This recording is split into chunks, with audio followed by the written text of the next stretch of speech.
समझ नहीं आ रहा है कि आखिर इस जनरेशन को हो क्या गया है।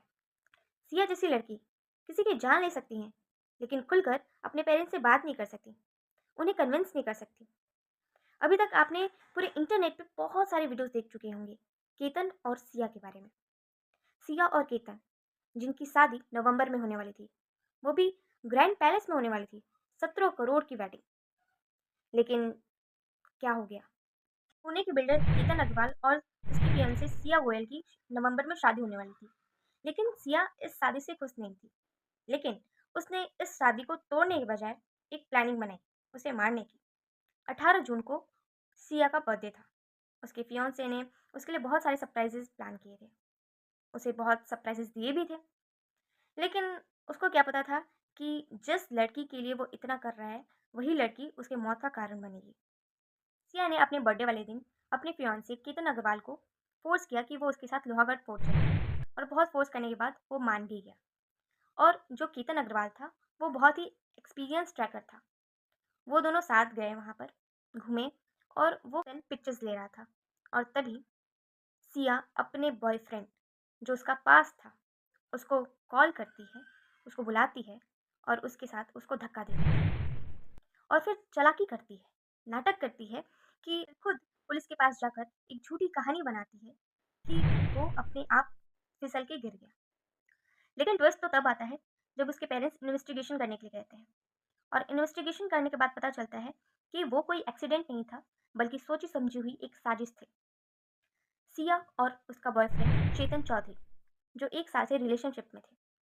सिया इस शादी से खुश नहीं थी, लेकिन अपने बॉयफ्रेंड के साथ एक प्लानिंग बना रही थी केतन को मारने की। इन्वेस्टिगेशन करने के बाद ये भी पता चला कि जो सिया और चेतन थे, वो लास्ट 6 महीने में कॉल पर 2000 से ज़्यादा बार बात कर चुके थे। और ये भी बताया गया कि जो सिया थी, वो 14 जून को ही लोहागढ़ फोर्ट में एक बार उसको, उससे 18 जून से पहले भी उसको लेके वहाँ गई थी, और वो उस दिन ही मारने वाली थी। लेकिन अनफॉर्चुनेटली उस दिन वो उसको नहीं मार पाई। तो इसलिए उसने प्लानिंग बनाई कि 18 जून उसके बर्थडे वाले दिन फिर से उसको वहीं पे लेके जाएगी, और इस बार उसको मार डालेगी। और वही हुआ। वो अपने प्लानिंग में सक्सेसफुल रही। उसने उसको मार दिया। लेकिन बात तो अब ये आती है कि इतना सब कुछ होने के बाद, ये पहला केस नहीं है। इसके पहले भी ऐसे बहुत सारी केसेस आपने सुन लिए होंगे।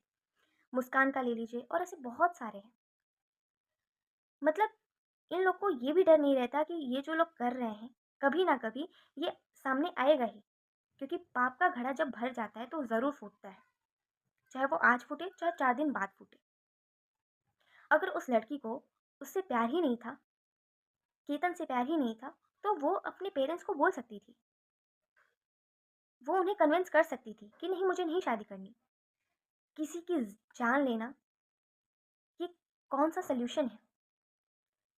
आई रियली डोंट अंडरस्टैंड कि ये लड़कियां इतना बड़ा बड़ा बड़ा कदम उठा सकती हैं, लेकिन अपने पेरेंट्स से बात नहीं कर सकती। किसी ऐसी चीज़ के लिए वो बोल नहीं सकती जो वो नहीं करना चाहती, लेकिन कुछ ऐसा ज़रूर कर सकती हैं जिससे किसी की ज़िंदगी खराब हो जाए, किसी की ज़िंदगी चली जाए। I just want to know from you all कि आप इसके बारे में क्या सोचते हैं। एक बार मुझे ज़रूर कमेंट करके बताएं। और ऐसे लोगों के साथ क्या होना चाहिए, क्या करना चाहिए, आपकी ओपिनियन क्या है, प्लीज़ मुझे कमेंट करके बताएं।